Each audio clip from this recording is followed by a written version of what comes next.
Hello everyone and welcome back. In 1948, the Italian parliament, after almost 5 years of fighting and recovering from the harshest conflict in history, passed its brand new constitution that is still used today. However, way before that, 80 years to be precise, Italy used a completely different set of laws, which was written and approved for a very different government. That's what we're talking about today, the Albertinian status.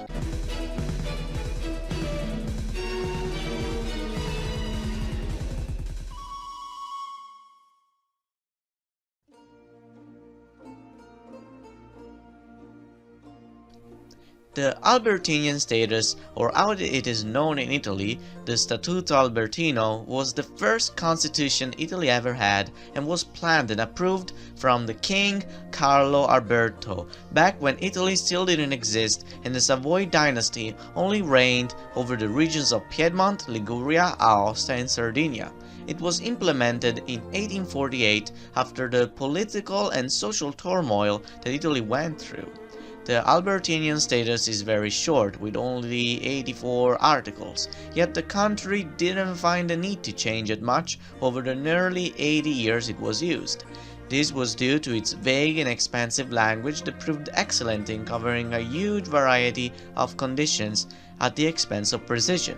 It was common among senators and other politicians to have completely different interpretations of an article, which they would use in debates to prove their points. This was so common that in the new constitution one of the first terms states that it's unconstitutional to misinterpret an article. Luckily for us, the Italian constitution has many more articles which are much more specific, ideally for a bigger country like Italy. The Albertinian status still has a lot to share with the Italian constitution, and since we just talked about the formation of the Kingdom of Italy, I thought it would be interesting to slow down and to tell you how the government actually worked. I won't go over every single article, but I will summarize all of them in one huge description of how the government worked. Here I start. The Kingdom of Italy, starting from 1848 to 1948, used the Albertinian status as the main articles of constitution. There are some gaps here and there, like between 1922 and 1943, when Mussolini was in power, and between 1848 and 1860, when Italy was still technically not Italy, but I digress. Italy was a constitutional monarchy. That meant that the king was in the head of the government, but his power was limited through a constitution, and some of his power was given to other branches of the government and his citizens. The king had the executive power along various other duties which were seen as inviolable. The king, however, gave up a good portion of his legislative and judiciary power to the other two government components, the Senate and the Chamber of Deputies. More on them later. The throne was passed on through direct male first descendants, then to other siblings. If the heir was under the age of 18, the queen would take power until his maturity. Another important role of the king was to select the members of the Senate and the ministers, which played a huge role in the decision-making of the king. When a person was chosen to become a senator, they held the position for life, and they had to be at least 41 years of age. The Senate was also divided into many special sectors, with each a different criteria and requirements for each category. People who were often chosen as senators had the following jobs and/or positions.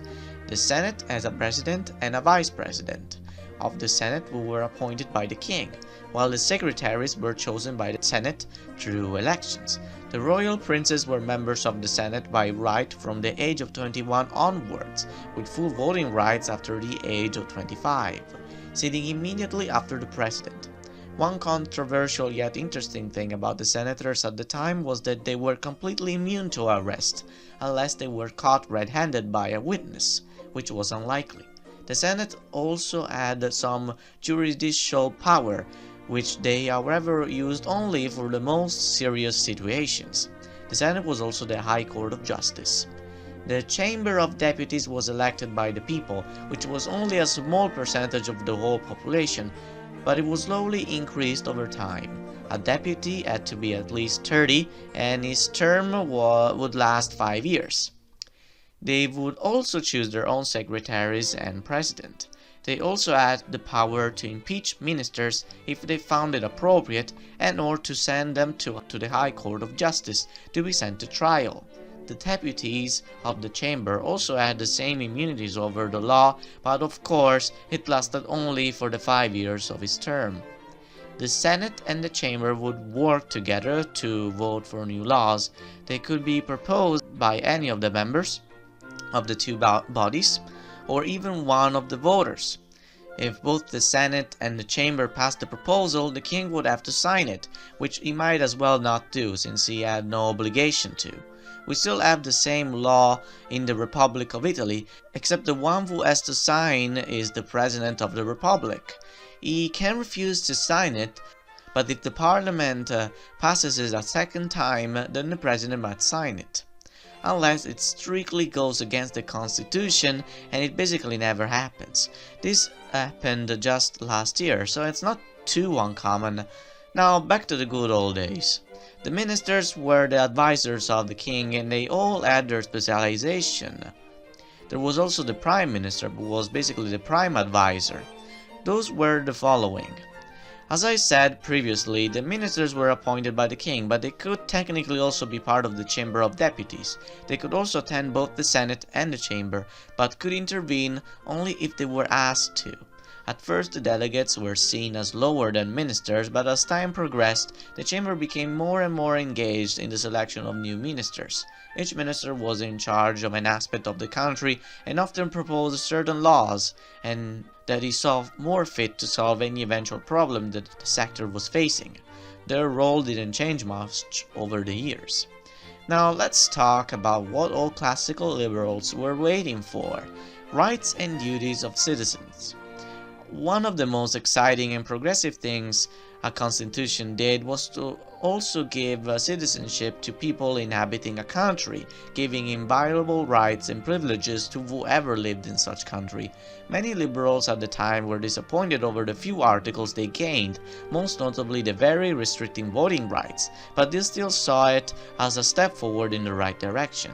Citizens gained right of residence, property, and liberty of choice. Their property and residence could not be searched without a proper reason, and only if it interested the keeping of the safety.